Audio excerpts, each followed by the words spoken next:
Tô tendo prazer, eu tô até passando mal, tô sentada nessa cadeirinha que nem sei o que tá rolando. Tô até perdida.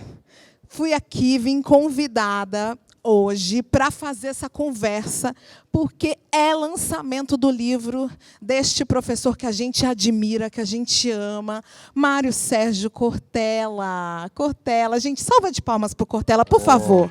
E muitas palmas. Eu tenho certeza que vocês vieram aqui para vê-lo. Ser humano é ser junto por uma vida sem preconceito e com diversidade. Livro pela editora Planeta, que está aqui, que nos chamou, nos reuniu junto com a psicanalista Elisama. Elisama, o que é isso? Uma salva de palmas para Elisama, gente. Eu vou falar para vocês que toda vez que eu grito com meu filho em casa, a Elisama aparece assim, em cores latentes no meu cérebro. Porque a Elisama, se vocês não conhecem, por favor, procurem saber. É uma psicanalista e ela, entre os inúmeros trabalhos de extrema relevância para o nosso grupo social, é o educar não violento. Então, toda vez que eu grito, a Elisama pisca, assim.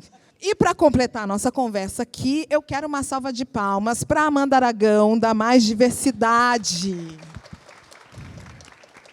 Gente, sejam bem-vindos. O professor passou por uma cirurgia, né, professor, há pouco tempo. Então, para que ele fique resguardado, a gente não vai ter autógrafos e nem fotos, mas quem ainda não adquiriu o livro, ó, ali, olha o pessoal levantando a mão, tem um espaço da editora Planeta, onde tem 200 livros que já foram autografados, não é verdade, professor? Falar para vocês que essa conversa é uma conversa entre nós aqui no palco e vocês que estão aí assistindo. Então, a todo momento, eu vou voltar para a plateia para perguntar se vocês têm perguntas. Então, quem tiver perguntas, já vai aí pensando, anotando, que a gente vai fazer essa conversa em conjunto. Cortella, vamos começar dizendo, e aí, por que você está agora trazendo esse livro, Ser Humano é Ser Junto? Isso é de agora, isso já é algo que você já vem produzindo há muito tempo, porque, aliás, você produz, hein? Pelo amor de Deus. A preocupação é antiga. Mas, em 2012, 2010, nós tínhamos vários casos muito fortes no Brasil, ligados à perturbação, né, a discussão na escola, o sofrimento que pessoas tinham no dia a dia e que as redes sociais acabaram facilitando, né, em relação à agonia, né, de pessoas em várias idades dentro da escola. E, por isso, em 2012, eu lancei um livro chamado A Escola e o Preconceito, que foi escrito com a jornalista Janete Leão Ferraz, e que tratava exatamente dessa questão no ambiente escolar.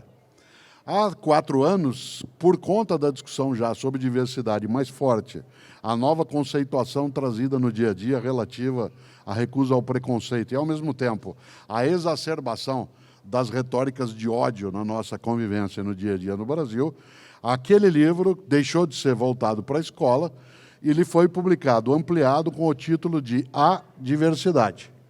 A questão é que, de 4 anos para cá, o tema ganhou uma amplitude muito maior relativa à diversidade de gênero, às orientações sexuais, ao modo, né, de presença e, ao mesmo tempo, a necessidade de nós construirmos uma vida mais pacífica, mais harmoniosa. E aí, a editora Planeta, ela fez com que esse livro viesse à tona com esse título, Ser Humano é Ser Junto, com uma capa que eu acho genial, porque quem observou a capa, né, são digitais, isto é, a identidade de cada pessoa, mas quando elas se juntam, elas formam um coração, né? A ideia de junção, acho muito bonito.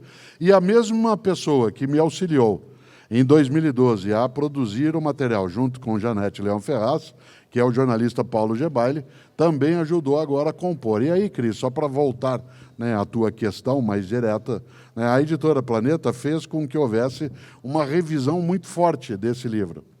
Isso tem algo a ver com o que nós estamos falando, porque eu sou parte de uma minoria, no sentido, né, de grupamento demográfico, vamos dizer, um homem idoso, branco, escolarizado, né, com um tipo de presença na sociedade que não é marcada pela exclusão, raramente. Por isso, muito do que eu escrevia e que o Paulo Gebaile corrigia, a Planeta teve de mexer. Por quê? Porque algumas das coisas que eu colocava, mesmo que não fosse a intenção, elas tinham, às vezes, uma linguagem preconceituosa, às vezes elas eram arrogantes, isto é, a sensação é que, como eu sou um professor, Cris, dava a sensação, vez ou outra, de que eu estava ensinando algo que uma mulher, né, ou que alguém que não fosse branco, como é o seu caso, tivesse que aprender comigo. Então, essa cautela, né, que foi tomada para que a gente tivesse uma linguagem em que eu não ficasse pontificando, como a gente diz. Isto é, dizendo às pessoas, pense isso, porque a lógica, e eu concluo, é pense nisso. E aí, quando você aceitou, para minha alegria, o convite para fazer essas pontes, quando, né, a Elisama e também aqui a Amanda vieram para essa reflexão, eu falei, pronto, diversidade, né, tem aí um bom caminho. Porque agora, esse livro ele é só 30% do que ele já foi há 10 anos. 70% dele já é uma reordenação ampliada disso. E, por isso, vale demais. Olha que ideia boa. E aí concluo, ser humano é ser junto. Ser humano é ser junto. E para a gente já começar dando um start, para além desse o motivo do porquê você escreve, eu gosto muito porque você inicia o livro falando de ética e você responde uma pergunta que é muito importante que a gente iniciar essa conversa, que é o que é preconceito. Você começa, por que você fez essa escolha? E você acha que a gente devia responder aqui para o nosso público o que é preconceito? Sim, porque se você olhar a palavra em si, em vários idiomas, ela significa pré-juízo. Pré-juízo. Se você olhar em inglês, se você olhar em espanhol, há muita marca da noção de preconceito como sendo pré ou prejuízo. Nós, em português, usamos preconceito. Mas se eu for separar a palavra, usando o sotaque que os baianos têm, né, de maneira encantadora, ficaria pré-conceito. Isto é, um conceito prévio. E uma das coisas que eu coloco logo no início do livro é que o pré-conceito é quando você tem um juízo, uma avaliação, uma aferição, uma conceituação prévia, a partir da qual você aceita ou rejeita algo sem ter refletido, sem ter meditado, sem ter fundamento. Aliás, eu coloco algo que é curioso, porque vale pensar, que é a noção do preconceito a favor. Né? Sim, porque nós estamos habituados a lidar com a noção do preconceito contra, o que ele é mais usual, é uma ferramenta de combate para a gente impedir, né, que haja, né, o sofrimento das pessoas de maneira geral, mas o que eu estou chamando de preconceito a favor é, por exemplo, eu ter uma certa simpatia por alguém porque ela torce para o mesmo time que eu, ou porque ela pratica a mesma religião, ou porque ela tem a mesma ideologia. E, portanto, eu acolho essa pessoa, a aceito de maneira irrefletida, sem que eu precise ali pensar, argumentar e dizer, não, está comigo, estamos juntos. Estamos juntos. Então, esta ideia ela é arriscada também, né? Porque o preconceito negativo, destrutivo, malévolo, claro que ele é muito mais prejudicial. E olha que a palavra, de novo, prejudicial, né? Aquilo que você coloca e que faz com que haja algum dano. Daí que eu prefiro, sim, conceituar, né, a ideia de preconceito, de pré-conceito, como sendo uma postura que é irrefletida, que ela é não argumentativa e a partir da qual a gente adere ou recusa algo sem que a gente tenha, de fato, né, antes pensado. Né? Amanda, você é essa mulher que atua juntamente com o mundo corporativo. Você é sócia da Mais Diversidade, que é uma empresa que vem atuando para colocar pessoas diversas no mercado de trabalho. O professor falou muito bem dessa questão de uma mudança de comportamento do mercado e da sociedade nos últimos 4 anos. Como que você vem enxergando isso junto com as empresas e, principalmente, junto com as empresas que representam o maior número de contratações de pessoas do nosso país? Boa noite, pessoal. Eu acho que essa mudança ela vem sendo construída há um pouco mais de tempo, mas ela veio se intensificando nos últimos anos. Então, quando a gente fala, por exemplo, em aumentar a representatividade nas empresas, a gente vê cada vez mais empresas, por exemplo, realizando ações afirmativas. Ações afirmativas era algo que, até pouco tempo atrás, as empresas desconheciam esse mecanismo. As empresas não se sentiam confortáveis em divulgar uma posição direcionada a um grupo subrepresentado. E hoje a gente vê cada vez mais empresas fazendo isso. Então, eu digo sempre o seguinte, a gente só toma uma ação, seja ela uma ação afirmativa, seja ela revisar uma política empresarial, seja oferecer uma sensibilização para a liderança, quando aquele cenário nos incomoda. E eu acho que essa foi uma mudança muito central na temática de diversidade e inclusão. Passou a incomodar. Antes, o incômodo estava nos grupos subrepresentados. Agora, o incômodo ele passou a ser mais amplo. Ele passou a ser um incômodo da sociedade. Eu acho que essa foi a mudança que a gente conseguiu observar. E as empresas, na nossa visão, enquanto mais diversidade, são agentes dessa mudança. Não são os únicos agentes, obviamente, tem outros relevantes, mas as empresas precisam fazer a sua parte. Então, uma empresa que não reflete a demografia, o que a sociedade é uma empresa desconectada, é uma empresa que não vai dialogar com seus clientes, é uma empresa que, na última instância, não vai ser uma empresa perene, é uma empresa que está ilhada, que não conversa. Então, eu diria que essa é a grande mudança que a gente tem observado. E aí, para além das empresas olharem só para o conceito, para o treinamento, a gente está observando um momento em que é preciso ir para a ação. Eu acho que é nesse ponto em que estamos. Assim, entendemos que é um problema, mas agora precisamos agir. Eu vejo que o mundo empresarial está nesse ponto. E aí, Elisama, quando a gente sai do espaço empresarial e vai para um espaço global, logo não gosto de alguma coisa em você. Algo em você me incomoda. A Amanda falou de incomodar, né? Logo sou preconceituoso? Que pergunta maravilhosa, isso? né? A gente parar para pensar no que me incomoda no outro e por que me incomoda no outro. Né? O professor Cortella falou sobre a adesão a conceitos, a ideias, a posicionamentos que a gente para sem refletir. O nosso grande problema é esse, a gente reflete pouco. A gente pensa pouco sobre por que eu não gosto dele, por que eu acho ele feio?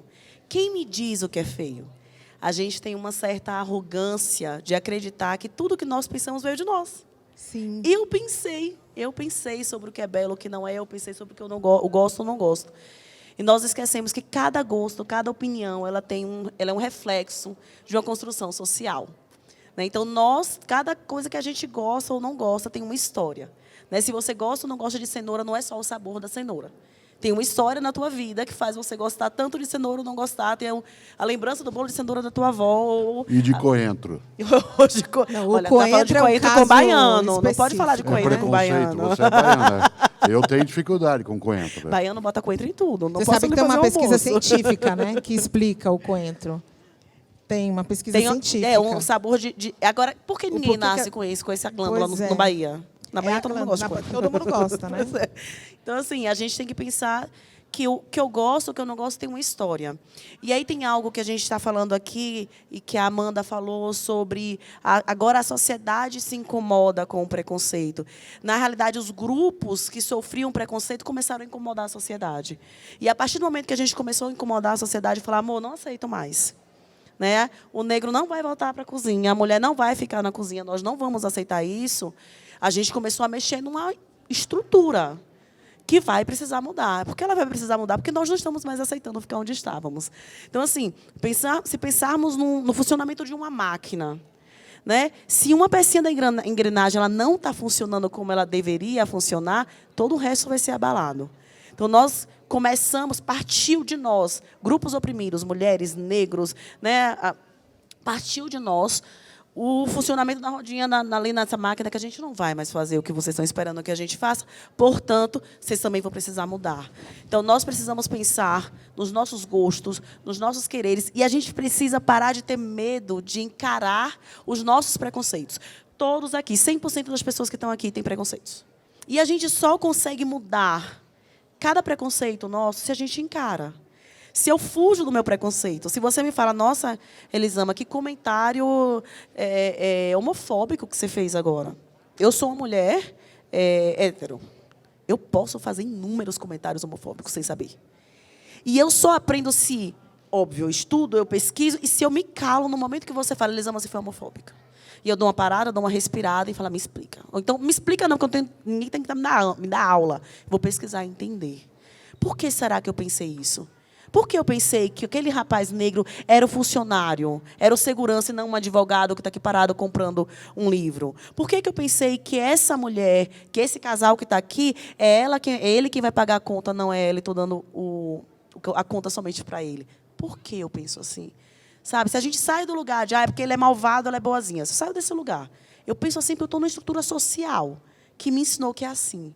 E eu quero mudar. O professor dá um exemplo daquela cartela, aquele livrinho que a gente foi alfabetizado. Né? Caminhos Suaves. Caminhos Suaves. A que eu achei cartilha Caminhos maravilhoso Suaves. dar esse exemplo. Porque ali a gente era pequeno, a gente entendeu, o mundo funciona assim. Nós fomos socializados para sermos preconceituosos. Fomos. Essa é a realidade. Se a gente não encara isso, a gente não muda a sociedade. E a Elisama deu um spoiler do livro aqui, porque o professor fala da cartilha Caminhos Suaves, mas é só um spoilerzinho que é para vocês lerem no livro. Curiosidade. Na curiosidade. Mas a Elisama trouxe uma coisa, professor, que é muito interessante, né? As pessoas têm uma dificuldade de assumirem que são preconceituosas, que agem com preconceito. Quando são apontadas, sempre tem essa coisa de dizer, eu não tenho preconceito. É uma fala muito comum, eu ouço muitas pessoas, logo eu que não tenho preconceitos. É possível isso? Como a Elisama lembrou, e também aqui, né, a gente trouxe um pouco quando, né, a Amanda falava do mundo corporativo. Não se nota. Quando se fala da invisibilização, né, de algumas pessoas, a invisibilização dos grupos que têm ascendência africana, negra, os grupos que são conectados a determinadas orientações sexuais, nós temos que lembrar também que há uma invisibilização do próprio preconceito. Isto é, eu tenho dificuldade, como você tem e outras pessoas, de não apenas admitir, mas de enxergar que a minha conduta não é correta. É muito difícil ter esse autoconhecimento. É muito difícil que eu note em mim um modo de expressão, a menos que alguém me alerte para isso. Uma das coisas mais importantes do debate hoje no Brasil sobre essa temática é que esse debate nos alerta que a coisa não era tão tranquila desse modo. Como foi lembrado, pessoas começam a reagir e isso traz um incômodo. Seria muito bom que tudo continuasse como estava, isto é, mulheres numa condição de submissão. Agora o mundo ficou chato, a gente Isso. ouve essa frase, né? E daí, de repente, quem não gosta começa a dizer que é mimimi, né? Porque aí o mimimi faz com que o outro que reclama seja desqualificado. Isso é um papo, né, do politicamente correto, mas eu nunca esqueço o quanto que há uma diferença, e eu coloco isso um pouco também no livro, e outros livros também. Eu sempre faço uma distinção de a gente falar de algo e falar sobre algo. Por exemplo, uma coisa é eu falar de algo. Quando eu falo de algo, eu falo de dentro para fora. Quando eu falo sobre algo, eu falo de fora para dentro. Exemplo, eu, Cortella, não sou capaz de falar da fome, porque eu nunca senti fome. Eu senti e sinto, como agora, apetite. Apetite é a expectativa de comida, fome é a ausência de comida. Eu nunca senti fome. Então, sobre fome, eu posso falar da fome, nunca. Eu não posso falar de preconceito racial. Eu sou indo-europeu, pertenço a uma camada escolarizada na sociedade, faço parte daquilo que é o padrão de referência e não da maioria demográfica. Parênteses, nós temos que lembrar que quando se fala, né, em minorias, nós estamos falando de minorias políticas, isto é, no poder. Não estamos falando de minorias demográficas. As mulheres são maioria no sentido demográfico, os afrodescendentes são a maioria no sentido demográfico. Né? Nesta hora, a noção de minoria é em relação ao poder. Por que eu estou te dizendo isso? Porque eu não sou capaz de falar de preconceito racial. Eu sou capaz de falar sobre. Mas eu sou capaz de falar de etarismo. Isto é, o preconceito em relação à idade. Eu sou capaz de ficar irritado quando, ao encontrar o símbolo para uma pessoa idosa, para que eu possa entrar na frente, numa empresa, poder sentar antes, a colocação de uma imagem, né, para a pessoa idosa, que é alguém nessa posição, com uma bengala. É muito diferente ser um branco escolarizado fazendo 70 anos.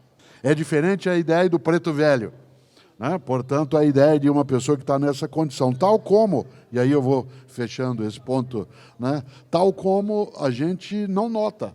Exemplo, nesta Copa do Mundo, parte de nós ficou um pouco perturbado com a narração de jogos feitos por mulheres. Sim. Não necessariamente é um preconceito, porque eu estou habituado, eu, Cortella, em ser comandado no mundo feminino. Eu sou professor há 48 anos. Todas as pessoas que me comandaram eram mulheres, porque a área de educação escolar, 92% das pessoas são mulheres. Então, eu passei a vida na escola, como aluno e professor, tendo diretoras, reitoras. Eu fui secretário de Educação em São Paulo, a prefeita era Erundina. Então, eu não tenho dificuldade em ter mulheres no comando.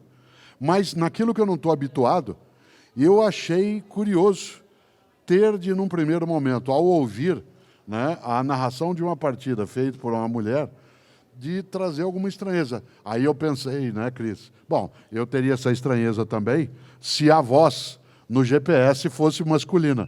Nós estamos habituados a uma voz feminina. Sempre. As Imagine se, de assistentes são vozes repente, femininas, a né? assistente de voz, você coloca o endereço e a voz vem a minha. Segunda saída direita. Eu acho que eu ia gostar, Cortella. Eu sei. Eu gosto Mas você disso. tem que habituar. Certo? Porque nós estamos fora do hábito. Não é habitual. Assim como a gente tem dificuldade, eu me lembro, e eu estou me estendendo porque isso, para mim, é muito marcante, eu dei aula na PUC São Paulo 35 anos. E, durante esse tempo, nos primeiros 10 anos, os cursos, no primeiro ano da PUC São Paulo, eram 50 alunos numa sala, todos mesclados. Tinha aluno de jornalismo, de medicina, de economia, de direito, eram todos mesclados. Era uma sala mesclada para terem uma formação inicial. Pois bem, todas as vezes que você ia fazer um trabalho em grupo, que ia organizar a atividade, alguém da área do direito comandava, eram alunos do primeiro ano, e quem que se chamava para ser secretária, quem estivesse fazendo secretariado executivo e que fosse mulher. Por que eu estou dizendo isso? Porque é uma questão em que o hábito, ele parece tão natural, é tão naturalizado que alguém que seja, digamos, negro, que aqui esteja, possa ser um funcionário e não alguém que esteja, né, circulando e trabalhando. É tão usual que, se eu me deparar com uma mulher dentro de um avião, isso aconteceu comigo. Há uns 25 anos eu entrei num avião na Cidade Franca, que tinha na época voos para São Paulo, e só tinha uma aeromoça. Era um avião pequeno, de 6 lugares, né, e ele era regular. E eu falei, engraçado, que hora que será que chega o piloto? Era ela. Eu não estava habituado. Quando ela sentou para fazer, eu fiquei pensando, será? Você ficou com medo do avião cair? Não, fiquei com medo de eu não conseguir lidar com aquela situação por falta de hábito. Por isso, sim, a gente não nota o preconceito em algumas situações, só se alguém alertar, na empresa, na convivência. Que é essa questão do hábito, né? Agora, tem uma pergunta que as pessoas me fazem muito e que é hábito de quem me faz, principalmente em conversas sobre diversidade, que é me perguntar quando foi que eu me descobri negra. E aí eu pergunto para você, quando foi que você se descobriu esse homem branco, hétero, cis? A primeira vez foi numa cidade do Mato Grosso, chamada Vila Bela, que foi a primeira capital do Mato Grosso. Porque lá, na origem, foi um quilombo. E nessa cidade, que era a capital que antecede Cuiabá, 95% da população é negra. E quando eu fui a essa cidade para uma atividade, né, eu, de repente, tive dificuldade de entrar em todos os lugares e não encontrar pessoas que, na minha habitualidade visual, se pareciam com você. Elas estavam refletindo um pouco a minha percepção. Porque, de uma certa maneira, os ambientes que parte de nós frequentamos, eles têm lugares que são muito nítidos. E qual que né? foi o sentimento ali? O sentimento era o quanto que eu estava distraído em relação a essa questão. E, portanto, se eu estivesse em outro lugar que não fosse a mesma percepção, isso daria, né, outra nota. É claro que, quando eu era criança, eu não notava que na minha cartilha, que eu mencionei antes, que foi aqui lembrada, só havia pessoas brancas, não havia comunidade indígena. Quem era diferente aparecia como exótico. Assim como Maurício de Souza, com quem eu tenho um livro, aliás, nós lançamos livro aqui também na Livraria Cultura, demorou para perceber que o Chico Bento, certo, precisava calçar sapato. Porque durante muito tempo ele ficou descalço. Que não dava para exaltar a Mônica só porque ela era vitoriosa na porrada. Isto é, não era a inteligência dela que a fazia vencer, era a capacidade de brutalidade. Então, há uma série de coisas que nós vamos notando no dia a dia. E você, quando você notou que você era negra? Para mim estava dado, na verdade, né? As pessoas perguntam, mas para mim sempre teve dado, porque eu sou negra retinta. Então, assim, e eu venho de uma casa onde a minha mãe sempre falava também, né? Filha, você é negra, as coisas vão ser mais difíceis para você do que são normalmente para as outras pessoas. Então, isso fez com que eu tivesse um olhar já diferenciado para o grupo onde eu pertencia, que eu fazia parte, e eu fui aquela pessoa negra criada num grupo branco. E isso, para mim, me trouxe um mindset, para a gente falar uma palavrinha que o pessoal gosta de falar, que está na moda, diferente. Porque hoje eu percebo que eu entro em qualquer lugar sem me questionar se aquele lugar é para mim. Porque os meus colegas de escola, as pessoas que cresceram comigo, sempre entravam nos lugares e eu entrava com elas, eu não questionava. E aí, quando eu comecei a me relacionar com outras pessoas negras que não estavam nesse mesmo lugar que eu percebi o quanto para elas era difícil entrar no shopping JK e simplesmente só tomar um sorvete. Você viveu isso, Elisama? Eu primeiro quero comentar algo que o professor Cortella falou, que enquanto criança ele não percebia, né, que não tinham pessoas diferentes do padrão. E eu lembro da minha filha. Quando criança, eu achava que aquele era normal. E a ideia era, se não tem ninguém que pareça comigo aqui, é porque eu não tenho que estar aqui. Eu não deveria estar aqui. E eu crio uma pequena militante consciente da cor dela e dos lugares que ela pode ocupar no mundo. E a minha filha hoje, quando ela entra num lugar e que ela vê aquelas imagens cheias de criancinhas, somente crianças brancas, nós estamos ascendendo socialmente. Então, quanto mais a gente ascende socialmente, menos pessoas da minha cor eu encontro onde eu chego. No caminho.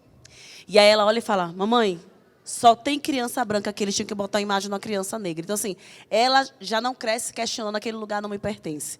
Ela, não, vocês esqueceram de me representar aqui, porque esse lugar é meu. Tem uma diferença muito grande dessa geração que cresce dando nome ao que acontece, cresce dando nome ao incômodo, né? Então, a gente só vai mudar a sociedade se a gente incomodar. Tem uma frase do Dominique Barter que eu adoro, ele diz que o incômodo é a trilha sonora da mudança. Então, a gente não vai ter mudança sem incômodo. Sem incômodo não tem. A gente não mesmo. vai. Não Eu vai fiquei ter. com uma curiosidade, Cris, com a Amanda, que é saber se essa questão da temática da diversidade, da inclusão, da recusa ao racismo estrutural, né, do preconceito em relação a orientações sexuais ou posturas em relação à sexualidade, se no mundo corporativo isso é propagandístico, isto é, se é uma questão de marketing ou se, de fato, há um interesse mais direto. Tem até um termo, tal né, como Amanda? se fala em Diversity ESG hoje. washing, Né? Então, Eu diria que não tem uma resposta certa para isso, porque cada caso vai ser um caso. Quando a gente fala de diversidade, a gente normalmente olha 3 dimensões, né? Fala assim, eu posso olhar para o impacto na sociedade, eu posso olhar para o impacto nas pessoas, eu posso olhar para o impacto nas organizações. Cada um, dentro das empresas, vai se conectar por uma dessas dimensões de maneira um pouco mais intensa. Então, eu vejo que tem empresas que fazem porque é o certo. Tem empresas que fazem porque vai aumentar minha rentabilidade. Tem empresas que fazem porque, assim, os meus times vão ser mais inovadores. Tem algumas que fazem porque vai aumentar o engajamento das pessoas que estão lá como colaboradoras. Todas são verdade. Cada empresa escolhe um pouco o caminho que vai seguir. Eu acho que o ruim é a gente tratar como antagônico. É a gente falar assim, não dá para eu olhar para o negócio e, ao mesmo tempo, olhar para a diversidade e inclusão, porque são questões antagônicas. Isso eu realmente não acredito. Mas é, inclusive, uma estratégia, você pensar o argumento de acordo com o seu interlocutor. Então, cada empresa vai no seu caminho. E aí, quando você vai até a empresa para oferecer o seu serviço, ou você já foi contratada e você está trabalhando com essa empresa, você vai e escolhe o caminho que você vai seguir, a avenida, igual o mundo corporativo gosta de falar, que você vai seguir de acordo da maneira como ela trabalha? Porque eu vejo muita gente incomodada com a ideia da gente associar diversidade com capital, com dinheiro, da gente falar em capital humano quando a gente está falando de pessoas, da gente trazer a questão de que diversidade promove para as empresas mais diversas, que chegam a crescer até 35% mais. Eu vejo esse incômodo muito presente. Como é que você faz? Boa. Eu acho que a gente tem que ter um repertório e a gente tem que lançar a carta certa na hora certa. Então, tem interlocutores que é necessário falar de negócio. Tem interlocutores que a gente pode ir por uma outra abordagem. Se você está comprometido em realizar a mudança, eu acho que são caminhos válidos. Então, por exemplo, se eu estou ali conversando com um gestor, uma gestora, uma liderança, e eu convenço que ter mais representatividade no time dessa pessoa vai fazer aquela equipe ser melhor, ter mais produtividade, ser mais criativa, ela vai contratar mais gente. Ela vai contratar mais gente que venha de grupo subrepresentado. Então, o nosso objetivo é esse. Agora, qual é o objetivo final? Que as pessoas que são de grupos minorizados estejam no lugar de decisão. Esse é o objetivo final. Não chegamos lá ainda. Então, quando a gente fala de ação afirmativa, a maioria das ações afirmativas estão em posições de entrada. O objetivo final é que o trainee, o estagiário que entra lá e que é um trainee ou estagiário negro, ele olhe para cima e ele veja também outras pessoas negras lá. Chegando, porque, senão, aí sim pode ser uma estratégia de muito longo prazo. E essa questão da pressa, quem sofre preconceito tem pressa, quem sofre discriminação tem pressa. Então, a gente precisa acelerar. Muito, e às vezes a gente está diante de histórias. Hoje eu sou o CEO, comecei como office boy, só que demorou 30 anos, né? E assim, a gente não estamos podendo esperar 3 décadas para poder fazer transformações reais para grupos que estão oprimidos. Pessoal, quem estava aí passeando pela livraria, chegou por agora, você está no lugar certo, porque a gente está aqui promovendo o lançamento do livro do professor Cortella, Ser Humano é Ser Junto. Quero saber da galera que está aqui sentada, quem tem pergunta. Eu vi alguém com mão levantada. Meu nome é Amoy, sou músico. E eu, na verdade, me deu a vontade de perguntar, meio espontâneo, pela fala final agora, pela questão da pressa, né? Não dá para esperar. Mas qualquer coisa que relacionada à educação é um trabalho de 20, 30 anos. Né? E, fatalmente, isso está conectado à educação. Então, assim, eu entendo que não pode ser esperar, mas é assim que é. Né? Educação envolve um trabalho de longo prazo, né? Como lidar com isso? Então, eu acho que tem uma questão muito séria no que você levanta, que é a necessidade de nós termos políticas de aceleração. Não há possibilidade de se fazer a superação ou a extinção de circunstâncias dessa natureza, que são danosas, que são preconceituosas, segregatórias, de modo imediato. Mas também não dá para adiar aquilo que é necessário fazer. Por exemplo, quando se começou a implantar no Brasil as políticas afirmativas no campo da universidade, se dizia, num primeiro momento, que isso era uma forma discriminatória em relação a quem não estava enquadrado dentro daqueles critérios. Ora, essa era uma coisa estranha, porque as políticas afirmativas no campo da educação escolar superior, em vários países, elas serviram como forma aceleratória da presença de comunidades excluídas de maneira mais intensa. Isso significa que, mesmo que não haja uma solução que seja imediata, ela não pode tardar. Essas políticas de inclusão, com a colocação de cotas, que se sabe que o desejo mais forte é que elas sejam transitórias.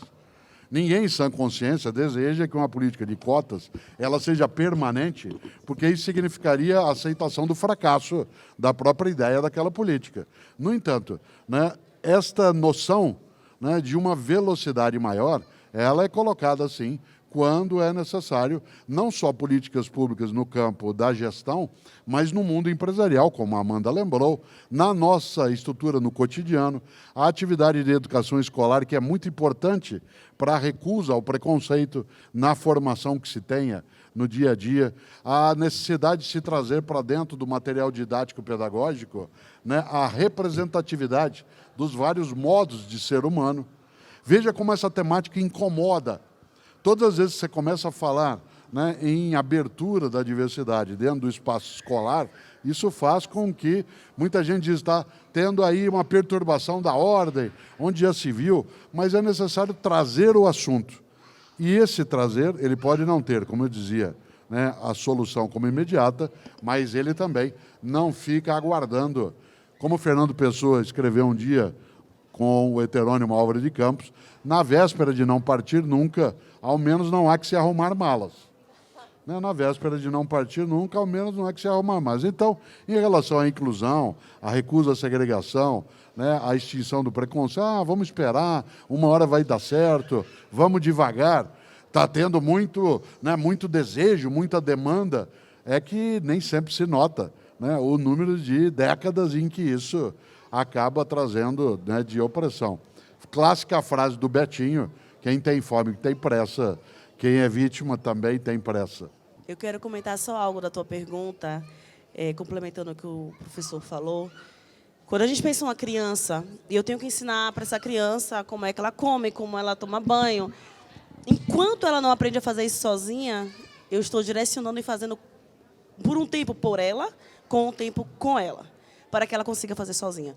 Eu penso que o processo de educação que a gente vai ter nessas mudanças estruturais, o Estado, as empresas, os gerentes, os diretores de empresa vão ter que fazer muita coisa por você, com as pessoas, para que elas consigam fazer sozinhas.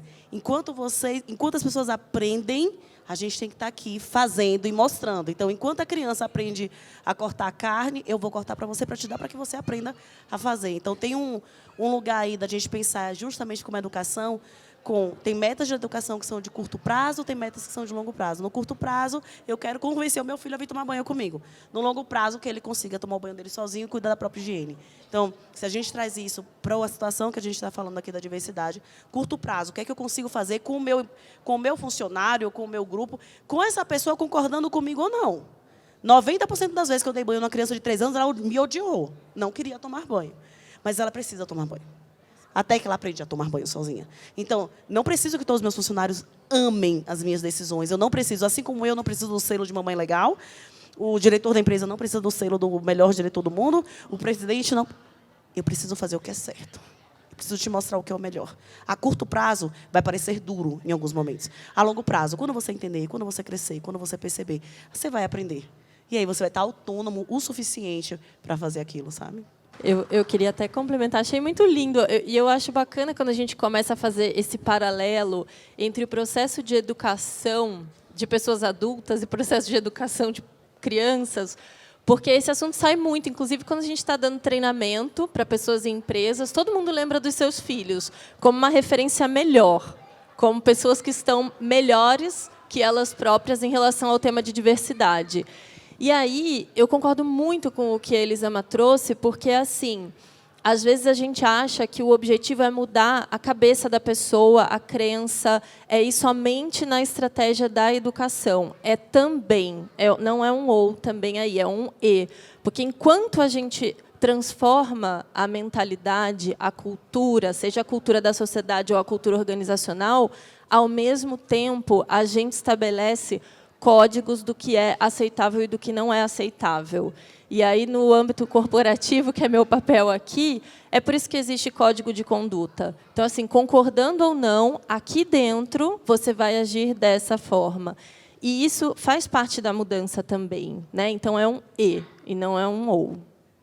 Silvana, eu queria que vocês refletissem um pouquinho e passassem para o pessoal sobre o preconceito velado das pessoas com deficiência. Por exemplo, eu sou arquiteta, meus colegas conseguem fazer prédios incríveis, mas fazem rampas inadequadas, banheiros que a gente não consegue usar. Ou seja, uma empresa, ela despende recursos para inúmeras coisas, mas quando é para fazer uma acessibilidade. Então, mas eu contrato pessoas. Mas, será que é equiparação de oportunidades? Então, eu queria ouvir um pouquinho a reflexão de vocês sobre esse preconceito que precisa ter muita percepção para perceber que é um preconceito velado. Olha que coisa boa essa questão trazida. Maravilhosa. Porque ela fala de uma certa distração, que é não notar que é necessário contemplar o conjunto. E aí eu dou 2 exemplos nessa área. Por exemplo, na educação escolar, que é a minha atividade mais densa, em várias situações se deixa de lado as pessoas que são, por exemplo, portadores de deficiência, especialmente de mobilidade. Por exemplo, entro eu na sala de aula ou no pátio escolar e digo, agora todos de pé para cantar o hino nacional. E as pessoas que não têm essa mesma facilidade, digamos, como é que ela se coloca nessas circunstâncias? Ou, algo que é muito comum, numa tarefa de estudos sociais, para usar um termo bem antigo, mas que se tinha, que era algo que vem até escrito no livro. Pergunte ao teu pai como era a cidade quando ele nasceu. Numa cidade como São Paulo, uma parcela grande das crianças não conhece o pai. Ela mora nas áreas de periferia social apenas com a mãe, que eventualmente tem 2 ou 3 filhos de pais diferentes. Como é que ela faz para fazer a tarefa? De onde veio a distração? Da especialista ou do especialista em educação, como é o meu caso, que fez uma percepção geral de algo que é particular. E aí, por último, 2 exemplos concretos. Um meu pessoal. Em 2017, eu quebrei o joelho direito, depois, numa atividade de caminhada e corrida, e acabei tendo que ficar um tempo com cadeira de rodas. Evidentemente que eu não sou cadeirante, mas eu tive que me comportar desse modo. Só aí eu notei o número de embaraços existentes. Eu nunca tinha notado que, num aeroporto, a questão não é só eu ser empurrado e levado num espaço plano. É que, digamos, na hora do uso do banheiro, eu não tinha autonomia para ir ao banheiro sozinho. Alguém teria que me levar até lá. Mas ao chegar, e a gente chama alguém, a pessoa vem, às vezes demora um pouco, nem sempre alguém da família junto. Na hora que você chega no banheiro, que você já está apertado para ir ao banheiro, tem alguém que não é portador de deficiência dentro do banheiro. E, portanto, você tem ali, e dentro do avião, é a primeira pessoa a entrar, a última a sair. Uma parte dos aeroportos, ou das rodoviárias, ou dos lugares, não tem rampa, não tem ambulift. Você só nota quando sente. Por último nisso, eu moro numa área central, na cidade de São Paulo, onde há uma população idosa muito grande. Portanto, na área dos bancos, do comércio, dos zeladores, dos porteiros nos prédios, eles lidam com pessoas de muita idade. Ou pessoas com dificuldade de mobilidade. Como é que se teve que fazer a formação dessas pessoas? Fazer cursos em que você colocava pesos de ginástica nas pernas de prestadores de serviço, ou de porteiros, ou de auxiliares, de maneira que ela sentisse qual é a dificuldade de andar com dificuldade. Ou fazer com que ela tivesse que carregar pesos na mão. Ora, eu estou dando um exemplo nessa direção porque só a experiência pela qual se passa, ela vai dar a nitidez. Mas, para eu não ter de passar pela experiência, eu preciso ouvir quem passa por ela. E por isso, você lembrou que nesses anos nós estávamos quase sem ouvir, é preciso sim que a gente preste atenção nas pessoas que, sendo diferentes, não são desiguais. Elas só são diferentes. É curioso, quando você menciona na arquitetura, pessoas que têm nitidez, daquilo que é importante como uma capacidade inclusiva e que acabam fazendo o que a gente faz eventualmente na escola, que é deixar de fora alguém que tem algum tipo de diferença naquele dia a dia.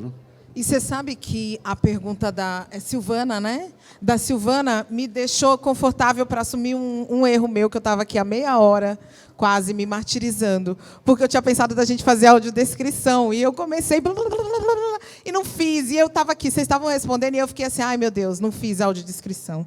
Ai, meu Deus, e as pessoas que não enxergam, porque é isso, como eu não tenho problema de visão, eu não estou preocupada que a pessoa que vai assistir esse vídeo, que não enxerga, que ela vai ouvir, que ela pode tentar querer saber como é a pessoa que está falando, como está vestida, como está sentada, E aí vem muito de encontro com a fala do professor anterior do hábito.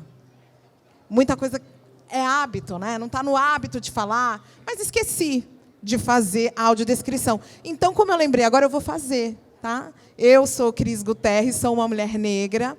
Estou aqui sentada com uma sandália preta, um macacão jeans. Sou negra retinta, tenho uma pinta do lado esquerdo do rosto, que é a minha marca registrada. Estou com cabelos de trança e com miçangas nas pontas. Vamos fazer, todo mundo? Bom, eu sou uma mulher branca, com a pele morena, tenho cabelo comprido, castanho escuro. Estou usando um vestido de fundo preto e bolas brancas. E estou usando uma bota preta. Eu sou Elisama Santos, eu sou uma mulher negra, tenho um cabelo cacheado bem cheio. Estou com uma calça azul. Gente, eu só sei falar azul, não sei qual é o tom do azul, mas é um azul. Vários azuis, né? Um azul. Estou com uma blusa branca, com acessórios prateados, uma sandália... Me disseram que o nome é champanhe dessa cor, eu não tenho certeza disso. Olha que mas chique. Chique, me falaram Chique. que o nome da sandália é champanhe. É isso. Cortella? Eu tenho dúvida se eu digo que eu sou um homem branco. Porque Bom, por fica à conta das vontade. conversas no dia a dia, a gente tem usado mais eu sou uma pessoa branca. Como você Certo? se Olha que sentir à interessante. vontade. Esse tipo de questão eu não teria há 10 ou 20 anos. Ou talvez não tivesse há 5 anos. Claro que eu direi, como digo, eu sou um homem branco. Mas eu já fico em estado de alerta quando uso a expressão homem. Tá certo, Porque não ela tem problema. Ela tem um endereço. Né? Claro, nesse caso, como na nossa sociedade a noção de homem está ligada à ideia de sexualidade, não é isso que eu quero me referir.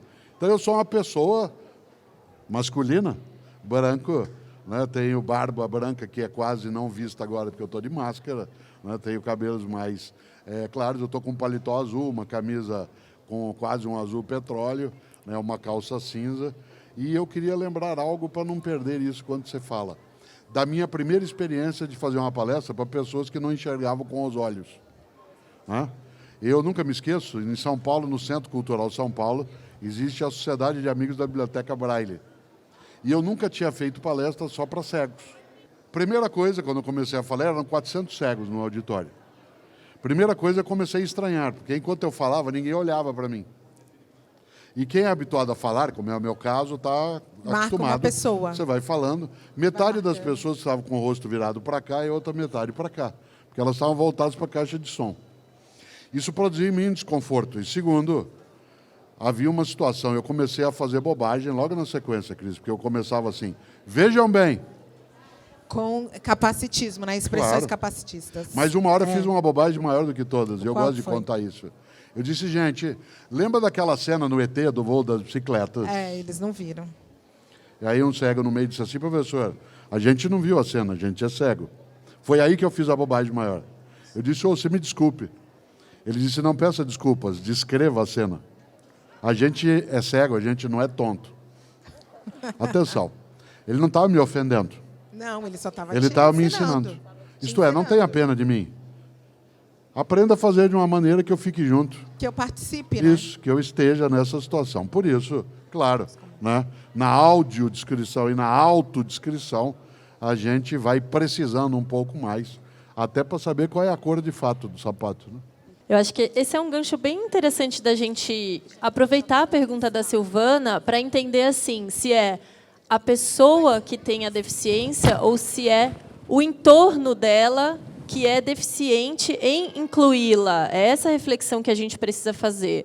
Então, assim, a gente tem, muitas vezes, uma comunicação que não é inclusiva, a arquitetura não é inclusiva, o transporte não é inclusivo. Então, aí a gente pode citar N barreiras para que a pessoa com deficiência não viva de uma maneira plena como ela tem o direito de viver. A gente está falando de direito, né, gente?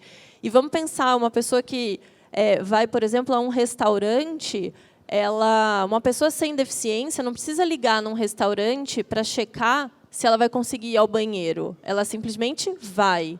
Uma pessoa com deficiência, ela precisa, a todo momento, checar se os locais que ela vai são acessíveis, se as pessoas que vão se comunicar com ela estão preparadas para adequar a sua comunicação. Então, é um desafio, mas é um desafio não da pessoa com deficiência, é um desafio de todas as outras pessoas que não têm deficiência. Essa, acho que é uma reflexão bacana. Meu nome é Keila e estou aqui com uma outra geração. Fico muito feliz de ver essa roda de conversa já composta por 50%. Como, né? Mais de 50% por mulheres e 50% por mulheres negras. Então, eu me sinto muito representada. O que eu gostaria de trazer é essa questão da mulher negra agressiva, estressada, controladora. E eu queria trazer essa questão porque a Cris é uma comunicadora que tem o seu programa toda sexta-feira na Cultura. E eu também te sigo, Elisama, na GNT. Então é um prazer estar aqui com vocês. E eu gostaria de saber se vocês já foram pontuadas por discordar, por ter ponto de vista contundentes, se vocês são agressivas, histéricas, se a forma da comunicação da mulher negra já foi questionada. Porque, muitas vezes, o homem ele pode dizer, a mulher branca pode dizer, e a mulher negra, antes de dizer e se posicionar, ela tem que verificar como ela vai falar. Eu também fico muito feliz quando eu chego nos ambientes e eu percebo outras mulheres parecidas comigo. Para mim é muito importante ver outras mulheres parecidas comigo. E eu sei o quanto é importante para as nossas meninas chegarem em lugares e verem mulheres parecidas conosco. A gente tem esses rótulos criados socialmente, de que temos um lugar. E o nosso lugar é da preta barraqueira. Então, assim, não fala porque é brava. Ela tem cara de brava mesmo parada, mesmo quieta, porque me ameaça. Me ameaça o rosto dela, me ameaça o jeito que ela olha, me ameaça o jeito que ela fala. E eu tenho uma personalidade firme. Então, não sou uma pessoa que vai chegar aqui, boa noite, pessoal, tudo bem? Não falo assim, eu chego chegando. E o que é que eu aprendi? Eu aprendi desde muito nova que existem lugares em que a minha voz só vai ser ouvida se eu falar firme. A menina negra aprende que se ela não aprender a gritar, amor, ninguém vai vir defendê-la. Essa é uma das grandes diferenças entre a menina branca e a menina negra. A menina branca, ela aprende a ficar quietinha, que alguém vai vir te defender, você não pode. A menina negra não cria essa ilusão. Então, assim, eu, como menina negra, aprendi dentro da minha casa. Meu pai falava, se você apanhar, você vai chegar em casa e vai apanhar de novo. Então, assim, ninguém vai me defender. Então, ou eu bato na mesa e falo, opa, agora você vai me ouvir? Ou a coisa não vai acontecer. Sabe? Então, eu parei de ter medo de ser rotulada. Eu parei de pensar se você vai me achar agressiva ou não. Eu vou me posicionar. Porque eu não vou mais ficar calada deixando você falar o que quer. E eu ensino isso à minha filha. Então, às vezes, ela está brincando com o irmão ou com uma pessoa perto. E aí o meu marido fala assim, ele está pirraçando, saia de perto. Não saia, filha. Firme seu pé. Ela é uma menina negra e neste mundo, quase todos os lugares em que ela chegar, vão querer ensiná-la que ela não deveria estar ali. Ela não tem que achar um ambiente agradável para ela ficar. Se ela quer ficar, ela vai criar o lugar dela ali dentro. Então, eu ensino para ela a olhar para a raiva dela e entender que ela também é importante em determinados momentos. Eu trabalho com não violência, e aí, falando das mulheres agora de uma forma geral, porque as mulheres brancas são ensinadas a ficarem caladas, a ser pacíficas, e eu tenho uma frequência enorme de mulheres me procurando e falando, Elisama, eu sinto raiva, eu queria ser mais calma. E eu normalmente devolvo com uma pergunta, querida, a quem tem servido a sua calma? Se a sua calma está servindo para te oprimir, amor, ela é parte do problema, ela não é a solução. Talvez tudo que você está precisando agora é de um grito. É de perceber o que está doendo e da sua raiva, porque essa raiva que vem e fala, sai daí agora, chega. Essa linha aqui você não ultrapassa. Sabe? Então, o que eu falo para os grupos oprimidos socialmente é que a gente não vai mais se preocupar. Se quem está no poder está me achando agressiva, está me achando, falando alto demais, está me achando barraqueira, amor, sinto muito pela sua opinião. Eu vim para ficar.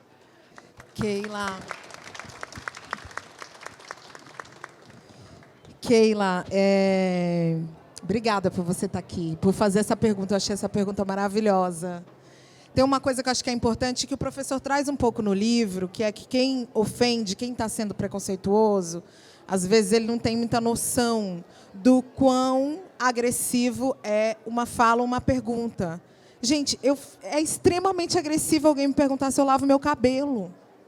É muito agressivo. E aí, se eu fico brava e respondo com rispidez, acha que, ai, mas eu só fiz uma pergunta. É extremamente agressivo você me fazer de afro-googler.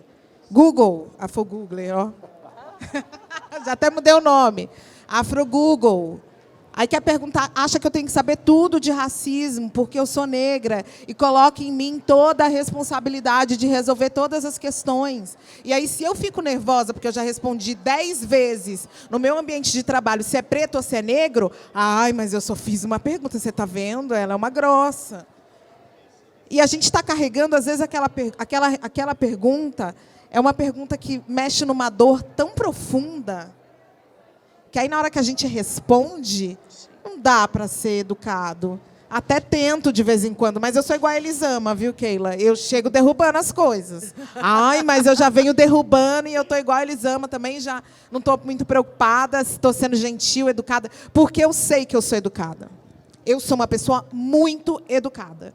Eu sou uma pessoa que eu vou entrar nos lugares, eu trabalho na TV Cultura, como a Keila falou, eu sei o nome do pessoal da portaria. Eu sei o nome de todo mundo da limpeza, eu falo com todo mundo, eu sei ser educada, eu sei dar atenção para todo mundo, mas eu também sei responder à altura um questionamento ou uma invasão que me ofende. Sim. E eu vou responder, não vou me privar disso, né? A Elisama levanta, né, Cris, algo especial. Ser pacífica não é ser passiva. Não. Eu sou pacífico, mas eu não sou passivo. Isto é, não significa que eu fique inerte, né? Que eu fique em estado, né, de paralisação. Uma pessoa que é pacifista não é passivista, né? Isto é, ela não defende que você não reaja, não tenha nenhuma ação. Evidentemente que uma reação como a de vocês, ela tem de ser mais exacerbada do que a minha, né, por conta de eu fazer parte do grupo hegemônico, num ponto.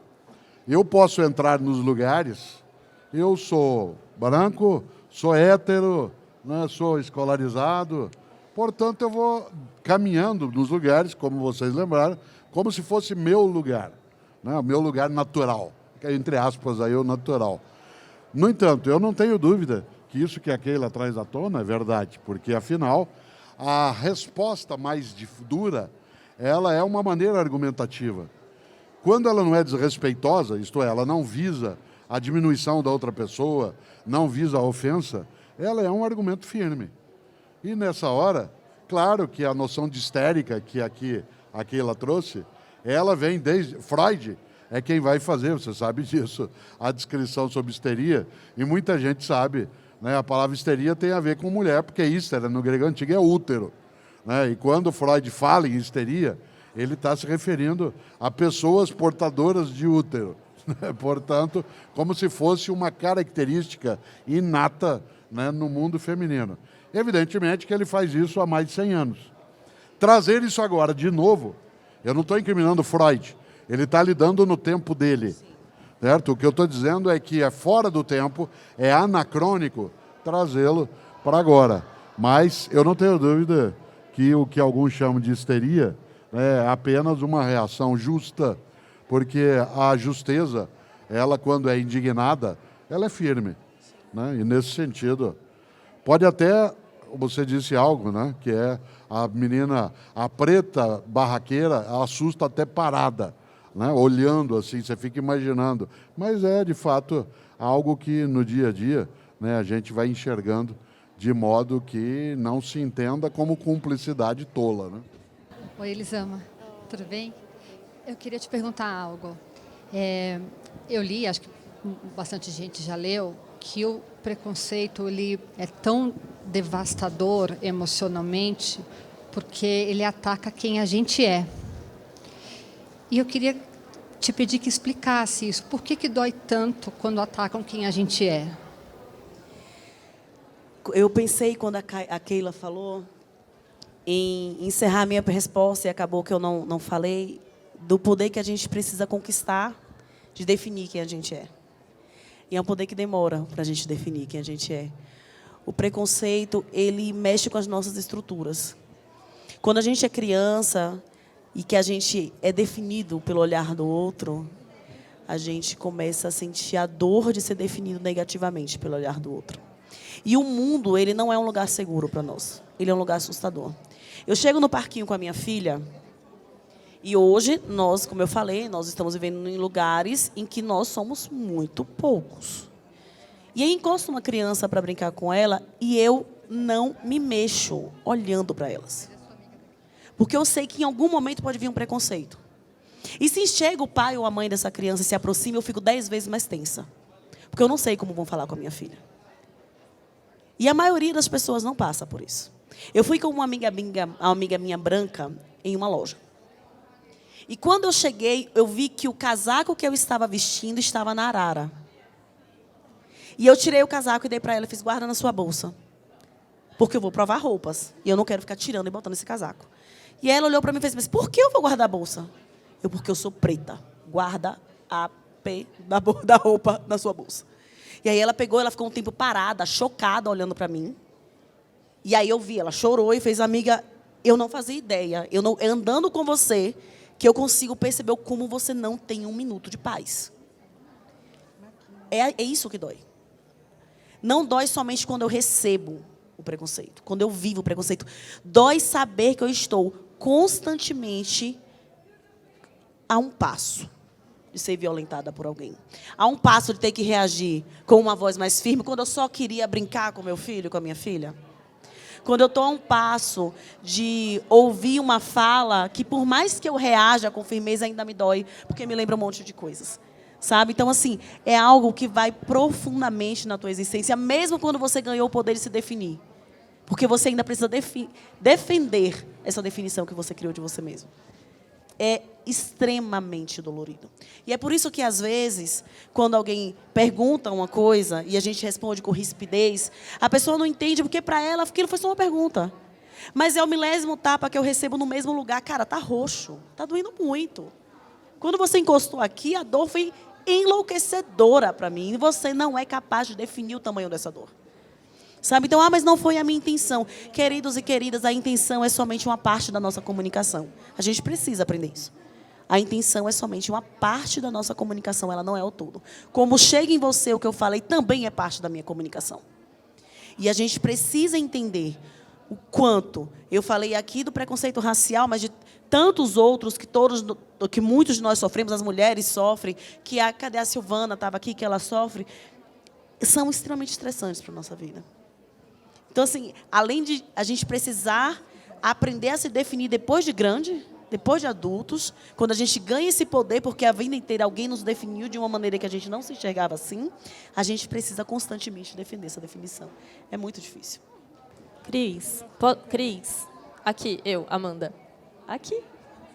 Eu só queria... Foi engraçado essa, ela assim. Daqui. E onde?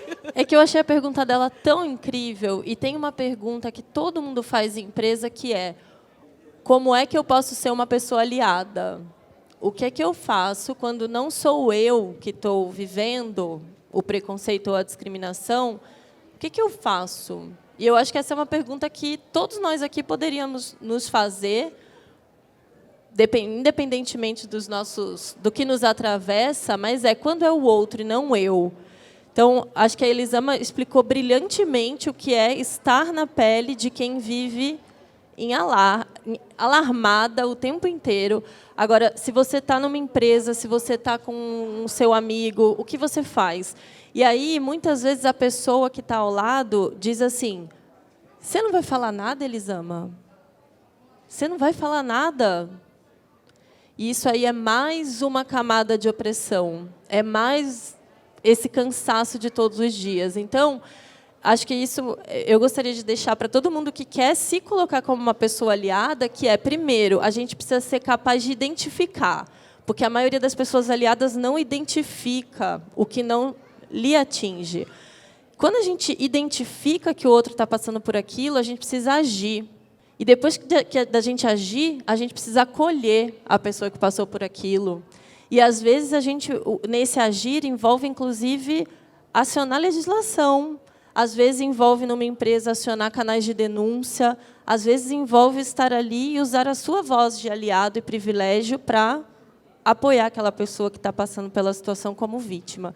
Então, eu acho que essa postura é uma postura essencial. Não dá mais para a gente estar na apatia, né? na passividade, já que foi falado aqui. Sim, porque omissão é cumplicidade. Omissão é cumplicidade. Quando você se depara com algo que é inaceitável, aceitar é fazer com que o inaceitável deixe de sê-lo, né? E é importante fazer isso sem bancar o herói. Isso assim, sabe que a Perfeito. nossa mãe às vezes falava que magoava e falava assim, você não fez mais sua obrigação? Então, assim, você não é um herói porque você, como aliado, tomou uma decisão Você e fez... fez o mínimo, né? Você fez o que eu tinha que O fazer. certo. Era o seu papel. Cris, você trouxe uma questão agora, né, na sua pergunta, que é, será que o preconceito não resulta de uma pessoa que colide com ela mesma? É muito comum que se pense que o preconceito, por exemplo, em relação à orientação sexual, que alguém que é homofóbico, que essa pessoa ela é uma pessoa que não tem uma sexualidade definida. Não necessariamente. Muitas vezes alguém que é homofóbico, não é que ele é, né, alguém que tem uma orientação sexual semelhada àquilo que ele ataca. Muitas vezes é só um imbecil. Não necessariamente, se eu, Cortella, for homofóbico, eu estou sendo porque eu sou, digamos, né, um homossexual que não assume. Eu posso ser só um idiota, né? Assim como alguém que é misógino, que ataca o mundo feminino, não necessariamente é alguém que tem uma sedução, né, pelo corpo feminino, pela sexualidade. Pode ser só um idiota. E eu digo em vários lugares que o contrário de feminismo não é machismo, e nem machismo é o contrário de feminismo. Não é? Por quê? Porque o machismo é a suposição de que o masculino é dominante, e precisa sê-lo. E o feminismo não é a perspectiva de que o feminino tem que ser dominante, mas que tem que haver igualdade. Por isso, feminismo não é o contrário de machismo. São coisas diversas. E eu digo sempre, e acho que é verdade, que o contrário de machismo não é feminismo, é inteligência, né? Porque alguém que é incapaz, né, de acolher a diversidade como sendo uma expressividade daquilo que nos encanta, por isso que o livro tem, né, dentro do seu subtítulo, né, Cris, algo que traz aquilo que marca nossa condição da gente também não ficar descaracterizando a fonte do preconceito. Nem sempre uma pessoa homofóbica, repito, ela é alguém que tem medo da própria sexualidade. Às vezes, sim. Ela tem tanto temor de ser como é, que alguém que ela encontra que é como ela acha que é, mas que ela não aclara, ela prefere recusar para não poder desnudar-se. Mas em outros momentos, repito, é apenas covarde de um lado ou imbecil do outro. Boa noite a todos e a todas e a todos. É um prazer muito grande estar aqui. Prazer, Cris, em conhecê-la pessoalmente. Sempre acompanho o programa. Adoro. Bom, meu nome é Maquine, eu sou psicóloga. E, na verdade, eu sempre fico com desconforto, com incômodo, né, em relação à educação, em relação à Lei 10.639, de 2003, que não é cumprida nas escolas. E aí eu fico sempre questionando as pessoas, os pais, irmãos, tias, tios, que todos e todas, né, somos corresponsáveis em cobrar essa lei, e vai se naturalizando o fato da escola também não fazer nada. E, muitas vezes, existe um professor ou uma professora que eles dizem que gostam, né, do assunto, que gostam da causa, e esse professor ou essa professora é que se desdobra, literalmente, no mês de novembro, para desenvolver um projeto na escola com seus alunos. Então, o meu questionamento sempre é, o que nós, que estamos aí na linha de frente, né, e mesmo os responsáveis e os corresponsáveis, né, pelas crianças, temos que fazer para cobrar efetivamente esta lei? E aí, o que acontece? Essas crianças vão crescendo, né? Eu recebo no consultório muitas pessoas, né, hoje já adultas, com sequelas de discriminação que elas sofreram já na primeira infância, na escola. E aí, o que nós vamos fazer, não é? E nós não precisamos ser, não é, negros e negras para cobrar isso nas nossas escolas. Então, acho que muitas vezes existe esse comodismo, porque o problema não é meu, né? Não tenho mais filho na escola, só o filho do vizinho. E aí vai se perpetuando, vai se naturalizando essa não aplicação da lei. Há duas coisas aí. A primeira é que a escola em si, se ela é uma rede pública, ela tem que obedecer ao conjunto de normas da rede. Isso significa que quem prejudicada estiver com isso, o que é, no caso, todas as pessoas que querem que a lei seja cumprida, como você e eu, precisam acionar a autoridade responsável, se é um sistema de ensino, a autoridade de gestão, e acioná-la judicialmente. Afinal de contas, a judicialização não é a única alternativa, mas ela é uma alternativa para que a gente faça com que as coisas aconteçam. E se a legislação relativa à incorporação aos conteúdos, de tudo que se refere também, né, à comunidade negra, aos escravizados, à trajetória do mundo da África, tudo aquilo que compõe o cenário da nossa vida coletiva, se a escola não o fizer de ofício, para usar um termo jurídico que está em moda agora, isto é, se ela não vier para cumprir a tarefa dela sem ninguém acionar, ela tem de ser acionada. Se ela é uma escola privada, é junto, né, à área específica que lida com essa questão dentro da Procuradoria. Se ela é uma escola pública, é o gestor ou a gestora responsável dentro daquela atividade. Eu falo isso com alguma tranquilidade, porque tendo sido eu secretário de Educação na capital, por várias vezes a demanda vinha em relação a alguma tarefa nossa que não estava sendo cumprida, ela vinha pelo caminho judicial.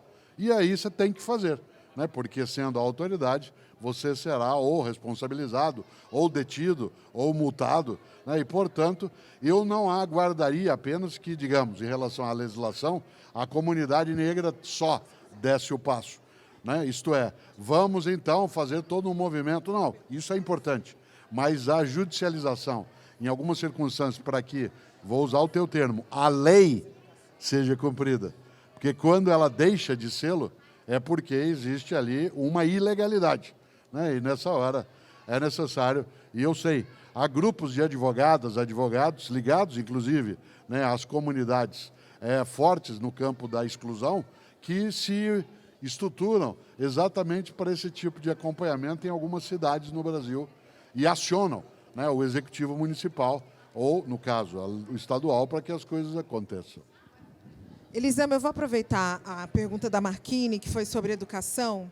Outro dia, já há alguns meses, meu filho chegou em casa e falou que o colega da escola, tinha chamado ele de macaco. Meu filho já é um adolescente, hoje ele já tem 18 anos, na época ele tinha 17. E a Amanda tinha dito, né, de como a gente conta as histórias sobre a infância, sobre os nossos filhos, geralmente a gente enxerga eles com atitudes melhores do que as nossas. E meu filho falou, mãe, o que eu faço? Eu falei, dá uma surra nele. Não vou esconder, gente. Falei, mandei ele bater no menino. Você não tem vou que fazer esconder. uma consulta com a Elisama. Não, pior, sobre por não isso violência. que eu te falei que eu li o livro dela e me sobe o coração. Mas é aquela coisa da mãe que vê o seu filho sendo agredido e sofrendo por causa disso. Eu sei que eu estou errada e que existem milhares de outros caminhos para lidar com isso. E o meu filho me ensinou. No dia seguinte, meu filho chegou em casa e falou assim, eu conversei com ele. E como foi isso, filho? Eu falei para ele que não era legal e que eu não me sentia bem, que se ele achava que ele estava imitando, não estava, que ele estava muito fora da realidade, que isso ofendia e tal, e ele pediu desculpas. Ele deu na minha cara, né, gente? Ele deu na sua cara. Ele deu na minha cara. E aí, Elisama, a pergunta é, como é que a gente educa os nossos filhos para que eles não reproduzam preconceitos, para que eles não sejam preconceituosos? Como que é essa conversa dentro de casa? Eu adoro essa pergunta, Cris. Sabe que eu adoro essa pergunta? Porque a gente tem uma resposta pronta para ela. A maioria das pessoas, compre livros com personagens negros, com personagens negros. E a minha pergunta eu devolvo para os pais. O que é que você faz para não ser preconceituoso? Porque você encher a biblioteca do teu filho de personagens negros e você não conhecer ninguém negro e você só frequentar lugares cheios de gente branca, aquele livrinho que você deu para ele está completamente desconectado com a realidade. Você não está ensinando nada, amor, sinto muito. Você está só assim, botando no seu coraçãozinho que você fez alguma coisa, mas você não está fazendo. Não, e eu que mandei o menino bater e eu não bato em ninguém, porque eu sou uma mosca morta. Mas qual que é aí, Cris? No seu caso, era a vontade do que você acha que você tinha vontade de fazer. Muita coisa te impede de fazer. Mas a vontade inicial seria essa, foi o que você projetou no seu filho. Como uma mulher negra. O que eu estou falando aqui é para os pais brancos. Porque a gente não pode igualar, né, a revolta do oprimido com a violência do opressor. São coisas muito diferentes. Mas o que eu quero dizer é, para você criar uma criança antirracista, amor, lida com o teu. E não é sobre quadros negros no Instagram. A gente está falando de vida. Quantas pessoas negras recebem teu afeto? Não é quem você paga o salário, não é quem você ajuda. Quantas pessoas negras recebem o teu afeto? Quando você vai procurar um conhecimento que você joga lá no YouTube, em qualquer rede social, e aparecem várias pessoas, qual é o quadrinho que você clica? É o que parece com você? É a pessoa branca? Você tem consumido conteúdos de pessoas negras? Com quem você aprende, quem você escuta. É assim que você cria uma criança antirracista. Sendo exemplo, amor. Porque senão o antirracismo dessa criança vai vir de outros aprendizados, não vai ser de você. Daqui para fora, não vai funcionar. Dá um monte de livro de criança negra, dá bonecas negras para a criança, bonequinhos negros, vestir o seu filho branco do Pantera Negra no dia do aniversário dele, não vai te fazer antirracista. A gente precisa falar de uma estrutura de vida. Com quem você convive, para quem você distribui o seu afeto, para onde vai o seu dinheiro e quem você confia. É aí que a gente está falando do antirracismo na prática. Porque senão a gente vai estar só fazendo coisa para turista ver, né? A gente vai estar aqui enfeitando a cidade para turista ver e não vai funcionar. E aí a gente vai ter criança reproduzindo, a gente ficando chocado. Meu Deus, mas meu filho falou. A minha filha sofreu racismo na escola. E quando eu cheguei na escola para conversar, a criança passou, ela tem uma outra amiga, que é uma menina negra. E a menina entrou na escola. No dia que a menina entrou na escola, minha filha chegou em casa e falou: mãe, eu estou muito feliz. Tem outra menina na escola parecida comigo. Ela é igualzinha a mim. E eu chorei, porque eu achava que a ausência de meninas negras perto dela era uma projeção minha, a dor. E aí, quando ela chorou, eu fiz: não é uma projeção minha, ela está sentindo essa dor também. E aí, quando ela chega em casa e fala: mãe, aconteceu uma coisa comigo e com a Nina e que eu fiquei muito desconfortável, eu já sei que foi racismo. E ela me falou que a menina falou que elas eram muito estranhas. E quando eu cheguei na escola, que é uma escola maravilhosa, uma escola democrática, etc e tal, mas cheia de pessoas brancas, geridas por pessoas brancas, eu falei com os diretores, ela foi chamada de estranha. E você quer o pior? Ela é estranha nesse ambiente cheio de gente branca. E o que é que vocês vão fazer para que a estranheza que ela causa seja menor aqui dentro? Eu quero professores dentro aqui. Eu não quero só o porteiro, que é o único retinto da escola. Quero gente negra no poder aqui dentro. Porque senão ela vai continuar sendo estranha aqui dentro. Então, assim, a gente tem ouvido dicas sobre criar crianças antirracistas que são lindas, mas pouquíssimo efetivas.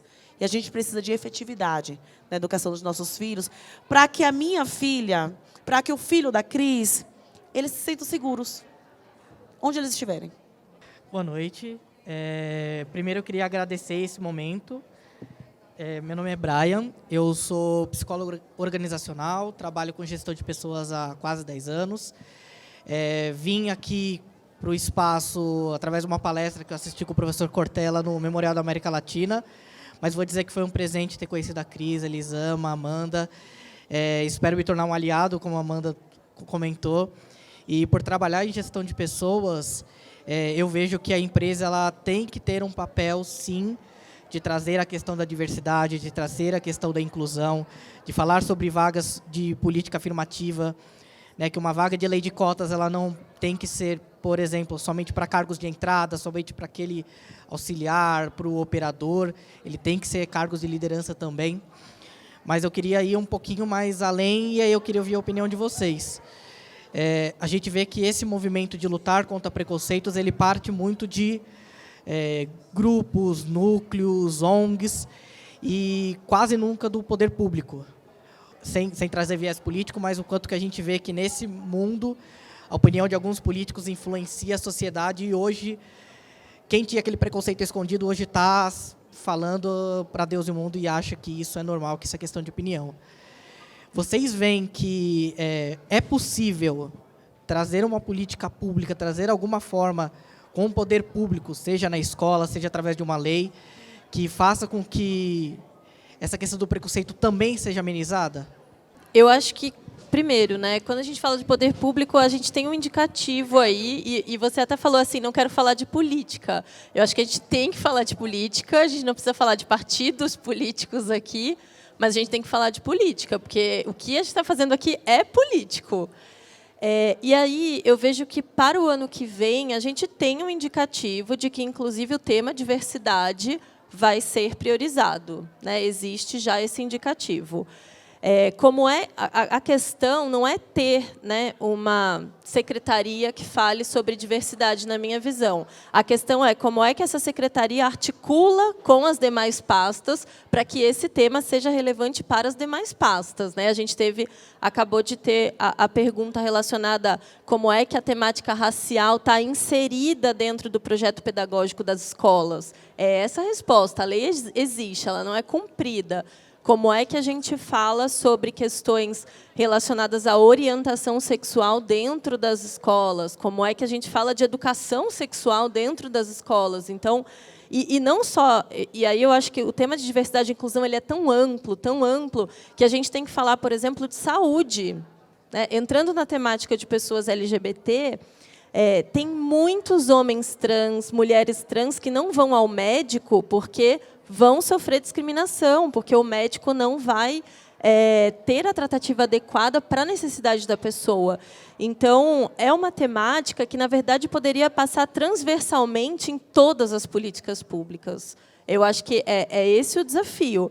É fácil fazer isso? Certamente não é. E aí eu vou, só para finalizar a minha resposta, tem empresa que também está se posicionando politicamente. Eu não sei quem aqui, o ano passado, acompanhou, teve um projeto de lei que visava excluir, representar pessoas LGBT da propaganda, aqui em São Paulo. E dezenas de empresas se posicionaram contra esse projeto de lei.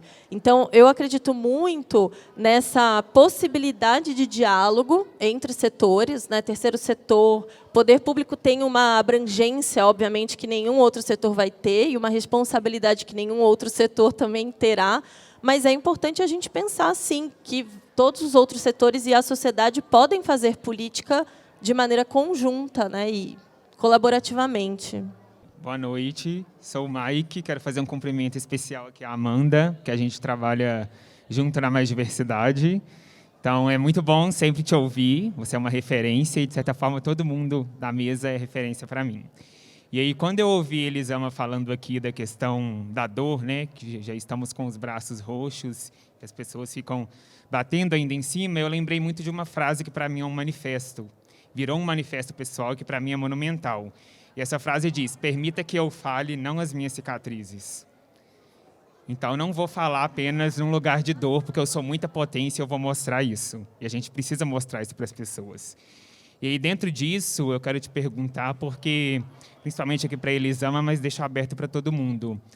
Como que, em meio a tanta dor, tanta questão que nos violenta, nos coloca em fragilidade, a gente mantém essa sensibilidade?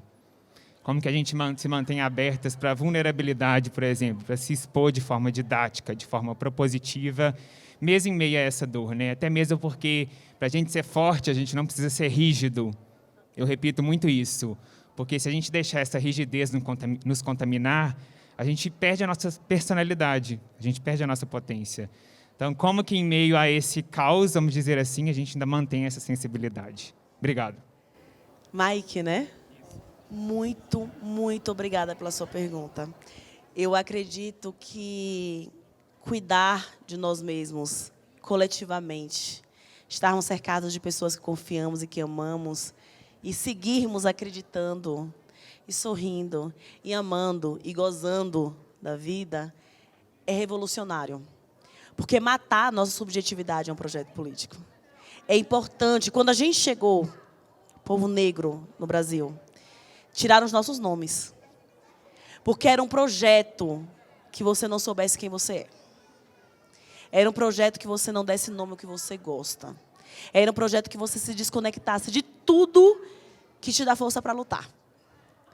Então, quando a gente faz o que a gente ama, quando a gente se cerca de pessoas que a gente ama, quando a gente cria ambientes em que a gente pode chorar e rir, e falar do que a gente gosta, quando a gente dança, quando a gente come com prazer, quando a gente namora, a gente beija na boca, a gente está lembrando por que a gente existe.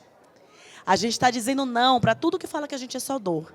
Eu amo essa frase que você falou, e o Emicida põe na música, e ele fala, né, permita que eu fale, não, as minhas cicatrizes, elas são coadjuvantes, figurantes, elas nem deveriam estar aqui. Né? Nós somos muito maiores que elas. E lembrar da dor o tempo inteiro é fazer a gente ficar reduzido a cicatriz. É muito revolucionário. Lembrar que eu sou muito maior que isso. Sabe? Lembrar da minha potência. Lembrar do que eu gosto de construir, do que eu posso construir no mundo. Lembrar que eu tenho filhos amorosíssimos, incríveis, que eu tenho um marido maravilhoso, que eu tenho amigas e amigos que eu posso ligar a qualquer momento para chorar no colo. Sabe? É essencial botar a minha música e dançar loucamente e lembrar o quanto eu amo dançar. Porque é lembrar do que dá prazer, do que faz a gente ser a gente, que dá força para na hora que a dor vem, você falar, meu amor, você não me define. A minha definição está aqui, você não tem esse poder. Sabe? Tem uma música da Flaira Ferro, que eu não sei o nome do autor, sei que não é dela, que eu adoro, que ela fala, a minha alma é a arma, e não tens esse porte. Então, esse porte aqui ninguém vai ter. Quanto mais a gente tem consciência disso, menos poder a gente dá a quem nos oprime.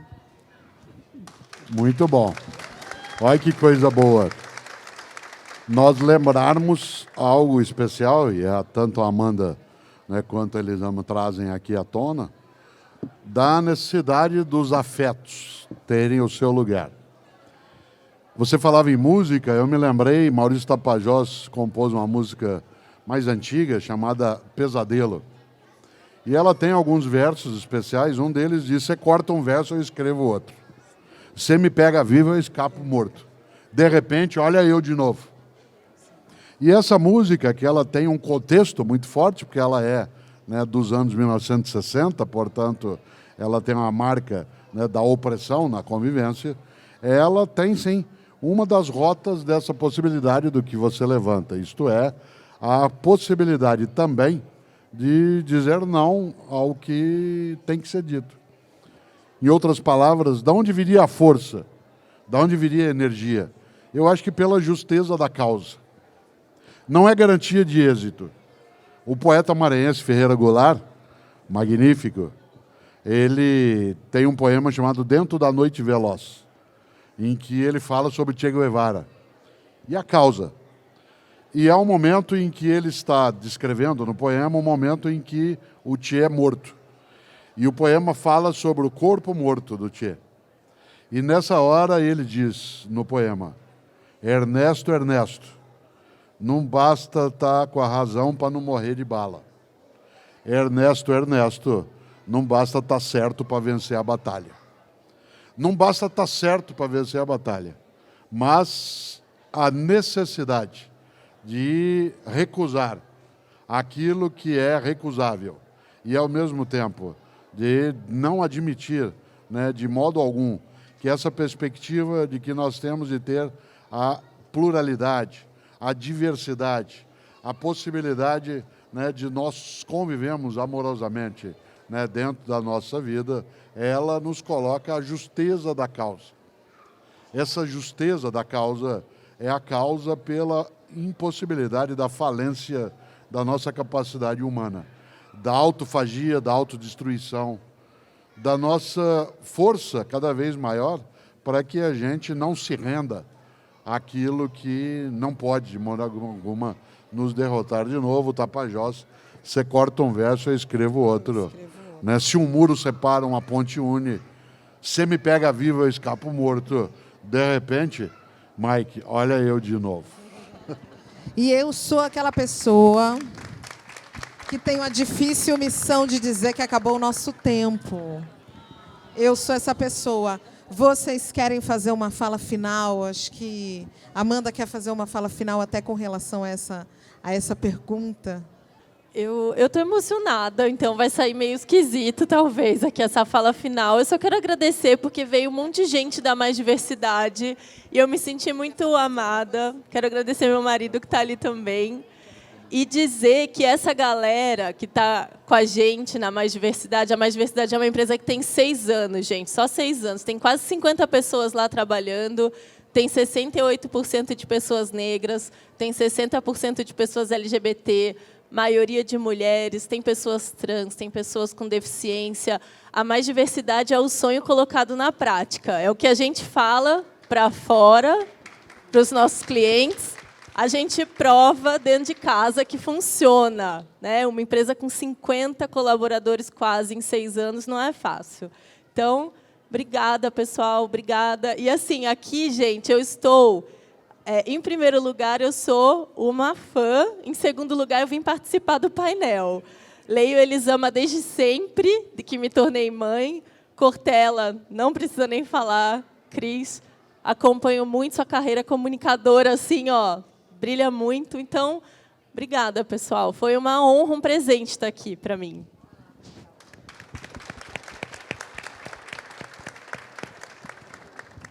Nesses tempos de estranheza em que a gente tem que se distanciar, usar máscara em algumas situações, tomar alguma cautela na proximidade, isso não pode ser entendido por nós como sendo contínuo.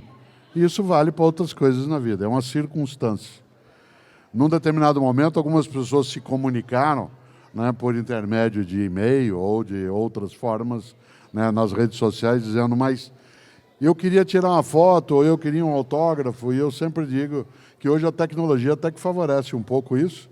Então, eventualmente, aqui, quando você terminar, Cris, se alguém desejar fazê-lo, da onde você está, faça a tua selfie, né, se coloque. O que a gente não pode ter é o impeditivo. Afinal, a ideia do ser humano é ser junto, ela se marca exatamente, né, por essa condição. Isto é, que a gente seja capaz de olhar, né, o que está conosco, olhar essas falas aqui maravilhosas. Eu disse à Cris logo no início que eu queria ouvir mais, porque é um momento de aprendizado, né? Aqui há uma série de coisas que eu não tenho no meu domínio, no cotidiano, que são coisas que não são questões para mim, porque elas não me afetam, e elas precisam se tornar questões porque elas me afetam. E por que elas me afetam? Porque um dia, Terêncio, que é um grande pensador latino do passado, dizia: tudo que é humano não me é estranho. Tudo que é humano não me é estranho. Nesse sentido, esta ocasião em que a Cris nos brinda, né, com essa conversa, e a Elisama e aqui a Amanda trazem, eu agradeço. Afinal, é um livro que eu lanço pela Planeta, mas que tem vocês, né, como sendo, não aquelas que enfeitam o livro, mas aquelas que adensam o conteúdo que ele tem. E quanta coisa que vocês falaram que eu deveria ter colocado aqui, e não vou colocar de raiva. Certo? Elisama, quer uma fala final? Eu só quero agradecer. Queremos te ouvir. Eu só quero agradecer a todo mundo que veio, a oportunidade, ao convite da Planeta, que eu adoro essa editora, que é cheia de pessoas queridas, que eu gosto muito. Está aqui com a Amanda, com o professor Cortella, gente, pelo amor de Deus, né? Quando chegou o convite, eu falei, gente, mas como assim? Zerei a vida. Está com a Cris, que eu amo de paixão, que tem um trabalho lindíssimo e que ainda é linda de morrer. Então, estou muito feliz de estar aqui. Eu peço que todo mundo saia tentando aplicar, sabe? Porque a gente vem, ouve coisas como vocês ouviram aqui, sai muito emocionado, chega em casa, toma um banho, come alguma coisa, liga a televisão e aí já passou. Não deixe que passe. Você está incomodado, está incomodada, fica com o incômodo. Olha ele de perto. Nutra esse incômodo todo dia, porque é ele que faz a gente não aceitar o inaceitável. Perfeita! Gente, eu quero agradecer também, quero agradecer ao professor Cortella pela confiança dada ao meu trabalho, muito obrigada. Agradecer à Editora Planeta, falar para vocês que o professor Cortella não vai assinar o livro no final dessa conversa, mas tem livro assinado lá em cima na loja da editora. E vou pedir licença, queria finalizar com uma leitura de um trecho do livro. Você me permite, Cortella? Faça com alegria. Por favor, gente, olha só.